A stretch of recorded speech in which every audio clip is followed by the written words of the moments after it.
이런 청동기는 거푸집을 통해서 만들죠. 이렇게 돌로 곱돌 같은 걸로 아주 정교하게 깎아서 거기에 이제 주물을 부어서 이제 마치 우리 제철소에서 철을 녹여서 붓는 것처럼 그런 기술들이 바로 이 작은 청동 칼을 만드는 기술로부터 시작이 된 거죠.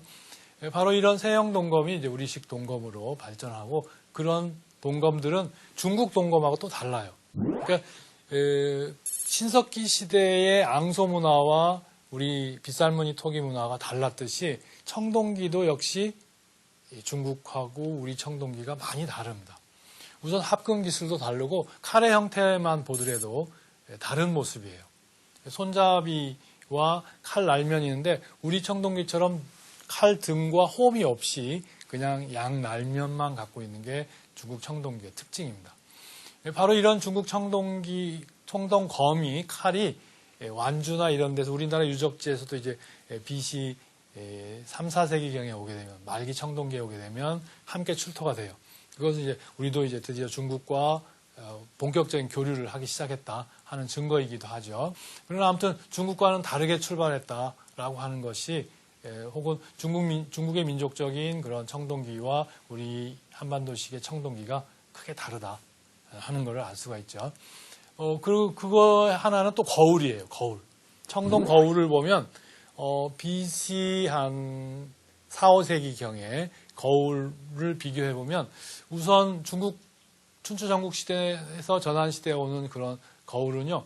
그 손잡이 바로 이제 끈을 꿰는 그 손잡이가 하나예요. 근데 우리는 2개 내지 3개. 어떤 건 4개도 있어요. 그 다음에 이제 산자나 이런 용이나 이런 그 문양이 사람 문양이 들어가 있는 중국 거울에 비해서 우리는 아주 잔무늬 겨울로 제작되는 게 특징입니다. 이런 거울은 지금 거울의 뒷면이에요. 그래서 원래 거울을 쓰기는 저 앞면을 민들민들한 부분은 앞면인데 저 청동 거울은 처음에 봤을 때 지금 우리가 보는 거울처럼 선명하게는 안 보였을 거예요. 근데 아무튼 이 거울의 쓰임새는 옛날에는 어떻게 쓰였는지 알 수 없지만 이것이 동진시대의 고개지라는 화가의 그림으로 거울 보는 모습이 그려져 있어요. 보이시죠? 이렇게 스탠드를 대고 거기에 끈을 대서 고리를 형성하고 거기서 머리를 빗고 있고 그 다음에 그 앞면 거울로 얼굴을 보고 있는 장면이 그려져 있는데 고개지가 동진시대 그린 그림을 후대 모사본으로 지금 대형박물관에 전하고 있는데요. 바로 이제 그런 그 거울의 쓰임새가 이제 뭐 고려 조선까지도 이어왔으니까요. 그죠? 그 다음에 이제 이런 거울과 함께 이런 잔무늬 거울은 되게 이제 비천년경의 초기 거울은 되게 거친 무늬를 표현했는데 그것이 BC 6, 7세기, 5세기경으로 시대가 내려오면서 굉장히 잔금 무늬를 정교하게 되는 기술의 발전이 이루어져요. 그와 함께 이제 화순 대곡리에서 발굴된 그 잔금 무늬 거울과 함께 이 팔두령, 이 8개의 방울을 가진 이런 그 방울들이 나오는데 이런 방울들은 또 가장 전형적인 한반도식 중국에서는 발견되지 않고 한국에서만 나오는 그런 거울들이에요. 그래서 이 거울을 살펴보면 이게 논산에서 출토됐다고 전하는 지금 국보로 지정된 잔무늬 거울이에요. 그 거울을 보면 정말 미세한 저 섬세한 선들을 어떻게 저렇게 주물을 만들어서 주물을 부어서 제작했는지 정말 깜짝 놀랄 만한 일입니다. 그 세부를 보시면요. 이렇게 이 잔금 무늬는 마치 확산되는 태양빛 같기도 하고 동심원이 있고 이런 표현들은 전형적인 청동기 시대 기하학적인 무늬를 보여주는데요. 정말 아름답죠.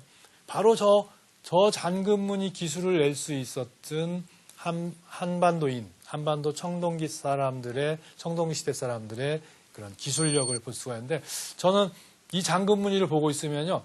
마치 반도체의 뒷모습 같아요. 그죠? 반도체의 그 정교한 그런 선들을 이렇게 그 접점들을 이렇게 표현한 그 기술을 보면 이 청동기 시대 잔금 무늬와 어쩜 이렇게 연결이 되는가.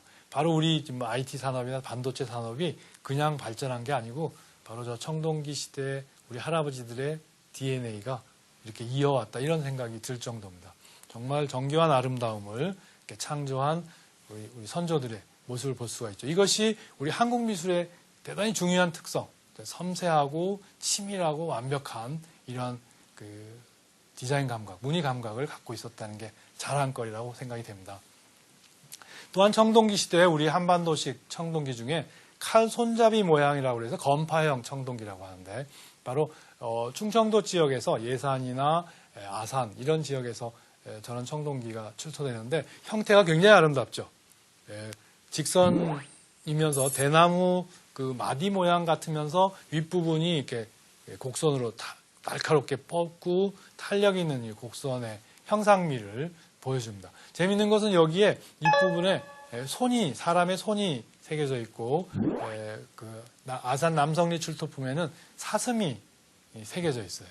그래서 그런 기하학적인 무늬와 함께 저런 구체적인 손, 사슴 이런 동물 문양이 새겨지기 시작하는데 청동기에 새겨진 여러 가지 무늬를 종합해 보면 오른쪽에 이제 도면으로 만든 것처럼 기하학적인 무늬, 동심원과 V자형과 잔금무늬, 잔무늬의 다양한 형태, 변화를 추구한 걸 볼 수가 있고 또 왼쪽에 있는 청동기의 여러 가지 무늬와 조각으로 허리띠 버클이라든지 이런 그 조각으로 표현된 걸 보면 술록, 사슴, 말, 호랑이, 그 다음에 새 종류 이런 것들이 표현되어 있어요.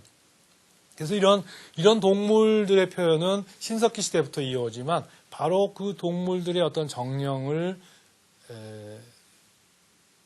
위로하는 그 정령을 신앙 삼는 그런 토테미즘이나 애니미즘 같은 그런 원시신앙적인 발전으로 이렇게 해석하기도 합니다.